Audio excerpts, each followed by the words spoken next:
Good morning to you once again. Welcome back to Dailies Today, the papers, right?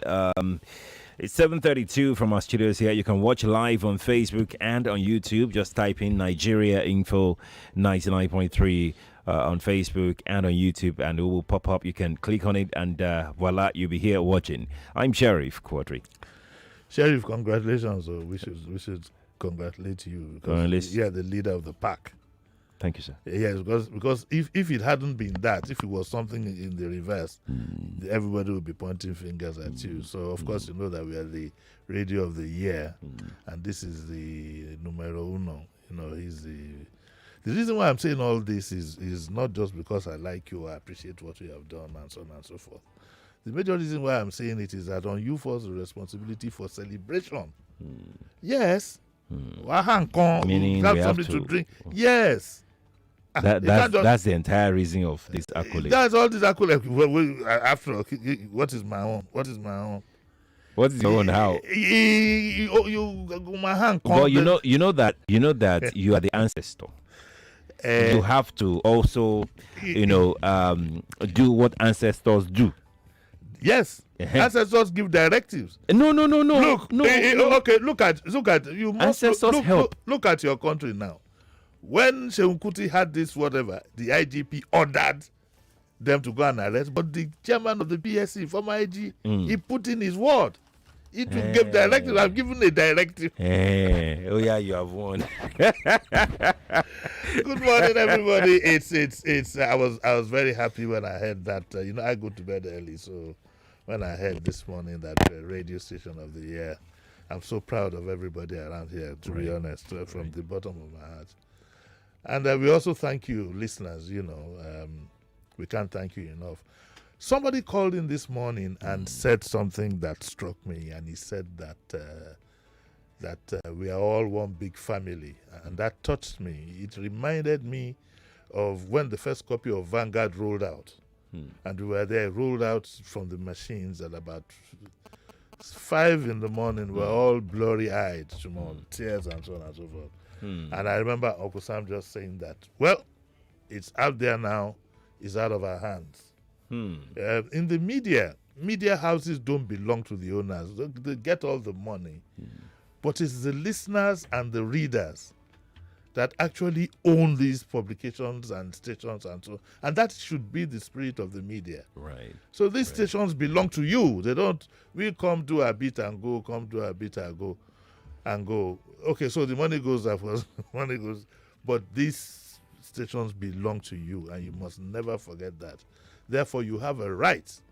You have a right to be critical. You also have a right to, when we're doing right, you have loads of rights as far as the media is concerned. And we can't thank you. Your criticisms have been taken in good faith. That's right. Taken in good faith. That's right. And also, we will thank God Almighty. We know we're Africans, and everything that we do, we put God first. Thank God for this. I'm quite proud to be part of this team. So yeah, and we're proud of everybody. Those that voted, those that supported, those that cheered us on. Yes. We're proud. Those of that everybody. criticized. Those that criticized as well. Yes. We're happy. We're proud of it. It's an award for everybody. Nigeria Info is a community. If you go to Nigeria Info Port Harcourt, Nigeria Info Abuja, it's the same massive community that you experience. Yes. Same feeling, same sense of ownership, the sense of commitment, that patriotism. Nigeria Info, nationwide, we know how to let people show that they are patriots. They are, but then the platform allows them to be able to exhibit their patriotism, which is remarkable, which is really, really it's worthy of being proud of, really. And congratulations to all the winners of awards last night. So after all this now, when is the day? The day for Let's start. Let's start though. Let's start in peace. But you have to. Lagos, you're welcome. Let's get started. Let's start with this one here from Vanguard. Yeah, page 5 of the Vanguard. Presidential poll: drama as LP factions clash at tribunal. I found what happened yesterday. I found it laughable. And so when I tweeted it, I got a lot of criticisms. I've tweeted that, and I have no apologies for my tweet.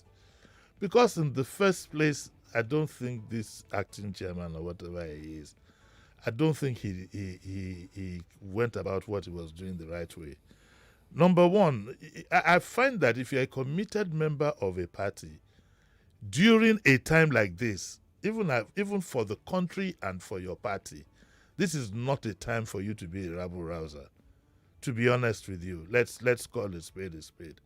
Okay, some people say, okay, maybe I'm a supporter of the Labour Party. Even at that, if you claim you want to be the chairman of the party, at this critical moment, that the whole world is looking for a resolution of this crisis that we are in, is not the time to be raising that. I think any full-grown adult should know that.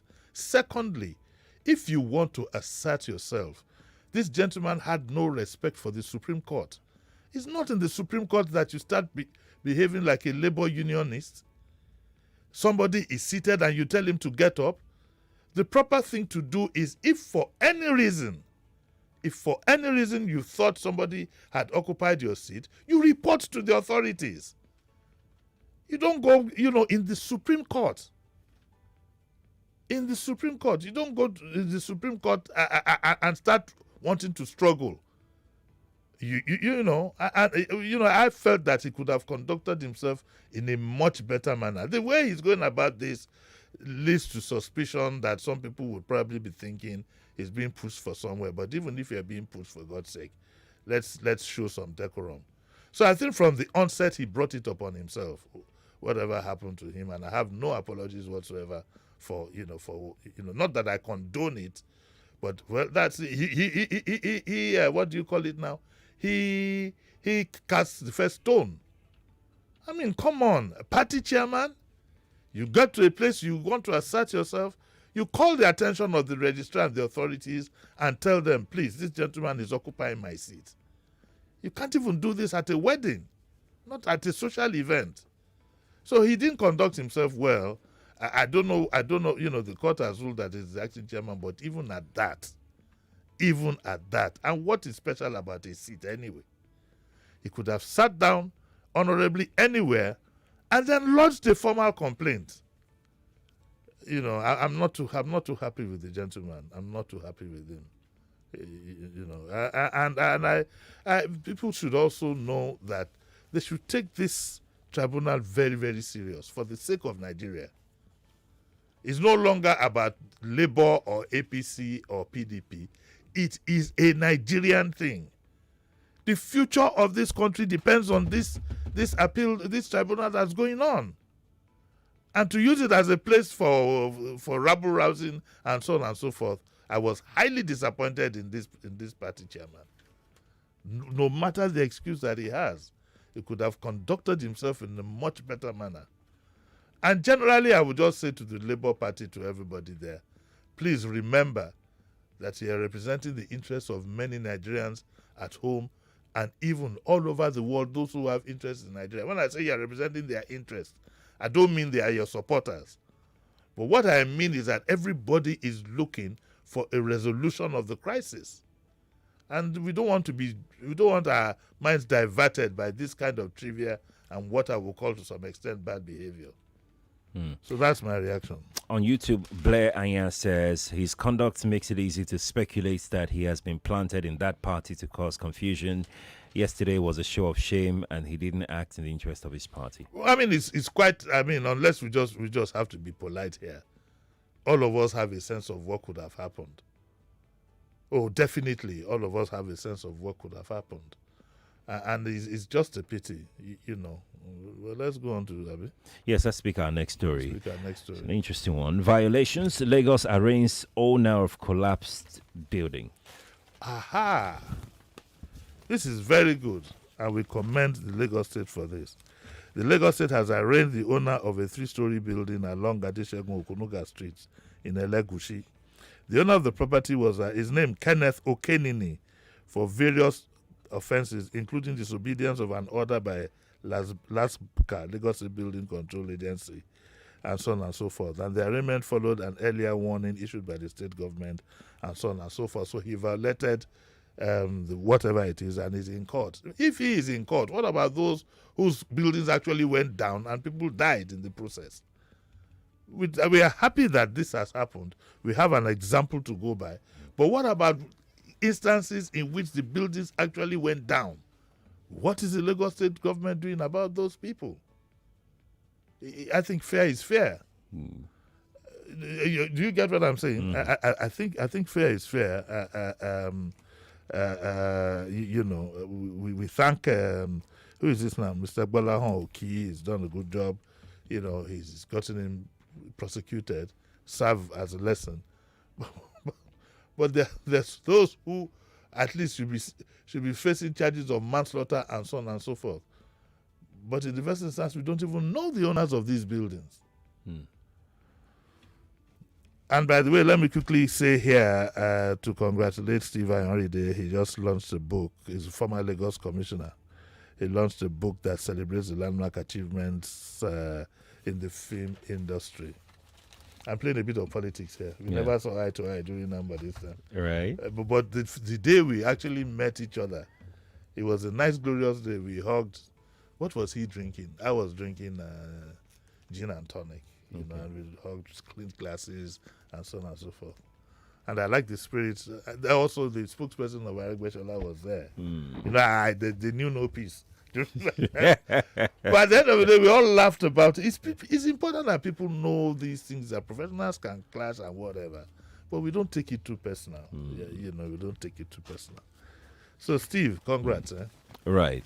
If you're just tuning in, you're welcome. It's Dailies today. You can watch us on Facebook and on YouTube, Nigeria Info 99.3. Drop your comments there as we go along. We'll take the ones that we are able to take. Let's take the punch here. Page 2, PDP Labour Party kick as U.S. Secretary of State calls Tinubu.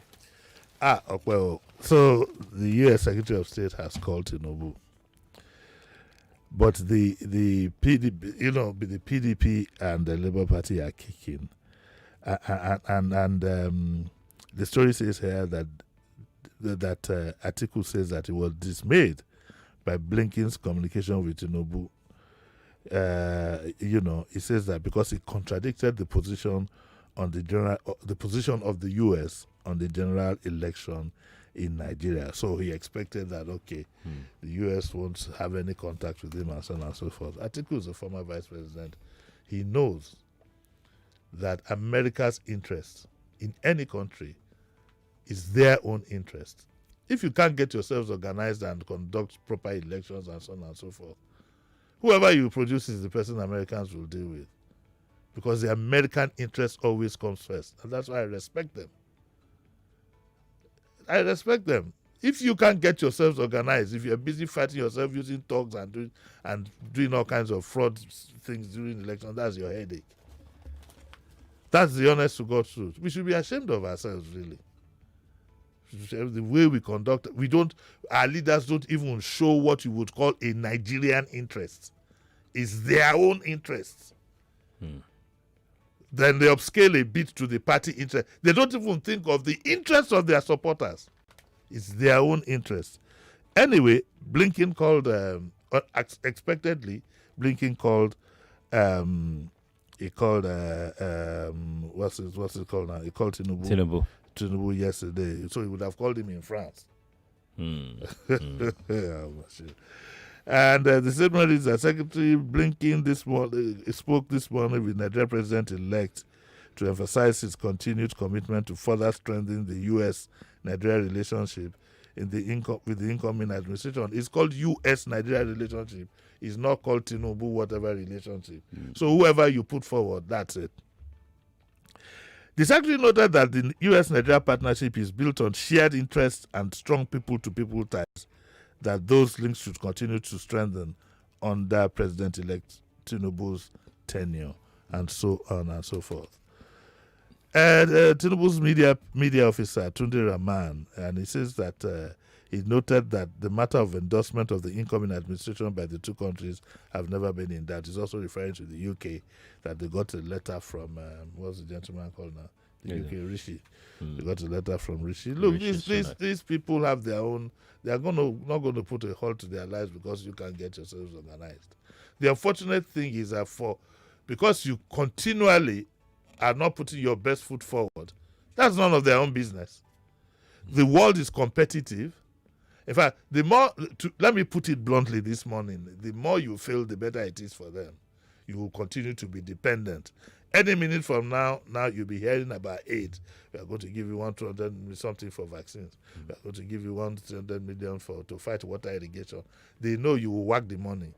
The less developed you are, the better it is for them. That is the way the world works. The world is competitive.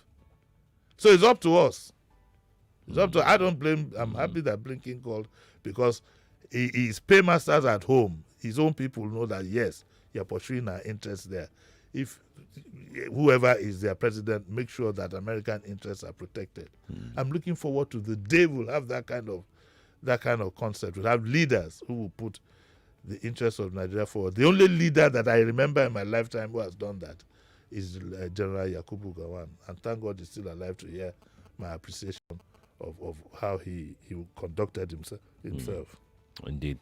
Let's go to page 3 of the Punch newspaper.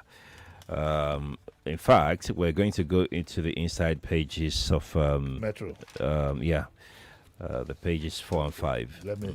Let me rush through it so that. Ladies and gentlemen, this is what's going on in your country. Your environmental task force arrests 4,000 offenders. It's going to war for those who defy the environment, defile the environment. We expect Lagos State to go on this. The environment is terrible, but don't let me waste time on that. 2 men jailed for unlawful possession of elephant tusks. That's illegal,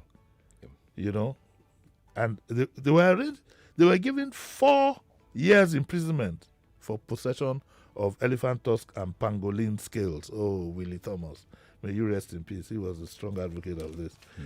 1.8 billion tramadol seized in 3 months at Lagos Airport. FIC blames Sweden as truck crushes Ogun policeman. Quadry police begin manhunt as kidnappers abduct 3, kill 1. I saw this in the social media yesterday. I saw this. There's a gory side. What's that? You didn't see the video of the small child that was stabbed? The knife went from here and came out here. They can't even take it out. The story is here. It says, fleeing Kano woman stabs neighbor's 6-year-old daughter. Oh. A 6-year-old girl, Sherifat Usman, is currently battling for her life. You see, if they take that sword out, so much blood will come. I don't know how they're going to do it. It says that Fatima stabbed the girl to protest her father's advice to her husband to marry a second wife. And she was said to have stabbed the victim many times in her stomach. 6 years. What is this world coming to? Sources told our correspondent that Fatima was annoyed when she learned that Sherifat's father, a friend of her husband, had been the one advising him to get another wife. Ooh. What kind of jealousy is this? Ooh. What kind of madness? What kind of madness is this? Ooh. If you see the video, I took one and I took my eyes off it. I couldn't look at it the second time. The knife is actually stuck in the girl. Went from here to here. Maybe you need to do a session with this. What is that? The doctor who came, the psychiatric doctor. Oh, Dr. Ladejari. We need to do something about jealousy. Jealousy. Yes. All this rage. Pouring acid, rage, pouring acid, and people killing this and killing that. There must be a way we can control these emotions. I know that poverty will hype it up again. Well, what is there to be jealous about? If they advise your husband to marry a second wife, it means that he was inclined to do so in the first instance. I mean, I can't advise him to. As the man even agreed to marry, I mean, that's another thing. That he even advised. I can't advise you now to take a second wife. Why? You do that. You do that regularly. I've never. Of course, you do that. Everybody knows you do that. You do that on this program now. I'm still alive. Yes, people can attest to it now. Everybody knows you do that on this show. Oh, my darling. Me tell you You to say now, sheriff now can marry more than four wives. I said you can, but I didn't say you take You are indirectly telling me that. Remember that you can marry more than one wife. There is a difference between you can and there's a difference. You say remember sheriff can marry. That's an indirect way of saying you can go ahead and marry another one. For the record, your Mark Obama, just stay where you are. Sweetheart Jerry, please forgive him. He's sweetheart.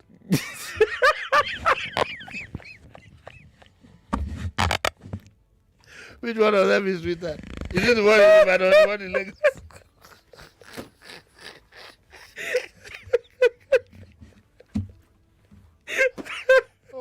There's no one in Lagos. It's just Ibadan. We just need some clarity with this guy. Okay, well, sweetheart, good morning. No. Oh, yeah. Next one. Do we have time? Yes, let's take our last story. This is an editorial from the Punch newspaper. Stop the outrageous governors' pensions. You see, when you hear doctors want to down tools and lecturers want to down tools and are going on strike, it's not so much the condition, it's the disparity. You need to read this editorial, this Guardian editorial. It says here, stop the outrageous governors' pensions. It says that amid dwindling revenues, you don't have enough money or sustainable salaries, pensions, unpaid gratuities, and other financial obligations. Houses of assemblies have nevertheless been further impoverishing their states, enriching outgoing and former governors with outrageous severance and pension laws. Most of these people, in any case, had their hand in the cookie jar, so this is like a bonus. The Punch reported that 18 outgoing governors would bequeath at least 3.06 trillion debt to their successors. Data from the Debt Management Office disclosed that this translates to 2.27 trillion domestic and 1.7 billion dollars in foreign loans. But despite the prevailing economic crunch and poverty, 17 two-term outgoing governors among the 18 will be entitled to humongous statutory pensions and other perks, including mansions, luxury cars, allowances, security, and even vacation. So they go on to talk about the debts. They make reference to the law that was the law that was passed in Lagos State when Bola Tinubu, when he was governor. Okay, they called it a sickening generous retirement package for the then outgoing governors, now the president-elect. The largest, you remember, included 6 cars every 3 years, a house in Lagos worth 750 million, another in Abuja worth 1 billion, unrestricted access to medical attention and pensionable cooks, stewards, and gardeners. Earlier, 100% annual salaries of the incumbent governor and 300% of annual basic salary were given to the former governors after every 2 years. Security operatives and police officers were also permanently assigned to them. And the Punch notes that the avaricious law was only toned down by 50% in 2021 ahead of Tinubu's bid for the presidency. This paragraph speaks volumes. Yes, it does. It does. And therefore, my submission, unfortunately, we don't have enough time, but my submission is that the restlessness you have in the country about salaries and wages is because it has been uncoordinated. It is not in sync. Because a governor who has had at least security vote at his disposal, his hands in the cookie jar, look at all the things you want to give him for having worked for 4 years. So what would happen in the case of Ekiti, where Fayemi did a 4-year term? He would have taken pension for 4 years. He now went back to being governor. Is it now going to be double pension? This thing is just not right. It is not right. And our people take this. Our labor unions have taken this. This is why there is restlessness. This is why doctors, today now your doctors are on strike because of the disparity. But the doctors themselves, the lecturers and so on and so forth, they fail to put this in the front burner. Instead, you go to bring out 220,000 naira allowance and one reading allowance. The truth is that there is restlessness because the gap is too wide. The gap, what do I say, is too wide. There were some governors in this country who spent half of their time abroad. They just come home, collect their allocation, and go back. If we don't do that, we'll continue to have restlessness in our labor environment. And that's where the key is. And if these people also don't point fingers, I don't know why Nigerians are so afraid to tell the truth. Point fingers at them and say, oh, guy, you, what is your own pension? What work are you doing? What is the volume of work that you are doing compared to mine? For as long, look at, we also have that problem with the national. For as long as we are not ready to do that, we, the grass, will suffer. You can't run to a hospital now. You know, our doctors are on strike. And yes, they're on strike. This is the first. And instead of the government to quickly call them, they say, oh, we are going to do a work to rule. We are going to do no work, no pay, and so on and so forth, for God's sake. For how long are we going to be subjected to this? On that note, we started on a happy note, and I would like to congratulate Sheriff one more time for the record. Congratulations to you too, sir. Congratulations to you. Well, God. So bring something. I'm a lost you next compound. Which next compound? Next compound is tea and coffee. Hey, Benoni. No, but not tea and coffee. Tea is good. No, I'll call Wasiu. Who is that? Wasiu is one of the little guys in the Nigerian brewery. Yeah. I love a green bottle. Correct. Thank you so much for coming on the show, sir. Lagos, thank you. Let's take this break. We'll be back with the news. Stay with us, please. We all have that one friend that always hides everything from everyone else. Like my guy, Sheon, that got 1 gig free data when he downloaded my MTN NG app. Did he share the gist with us? No! But we found out, and even something he doesn't know, that we get up to 2 gig data if we recharge 500 naira or more on my MTN NG app with our debit. And I want to assume that you would run because I want to give the listeners context for the conversation. In 2019, you were running mate to Atiku Abubakar. What did you learn then that you will not repeat this time? Yes, when is the president coming out to address us? There's a few things. One, I have a burden and a passion for young people. The fact that you have elected a man does not mean then you begin to order him around. The president will do whatever is good for the country at any given time. Mr. Adeshino, isn't the president responsible to the people? What should the next president do to root out stakeholders who are complicit? You fire those. Those that need to be fired get fired. It's looking like a brand new Chelsea, attacking with so much fluidity. And what can you say about that, Martin? I know you follow Chelsea quite closely. I live close to the Chelsea training ground. That's what you mean by that. I'm not.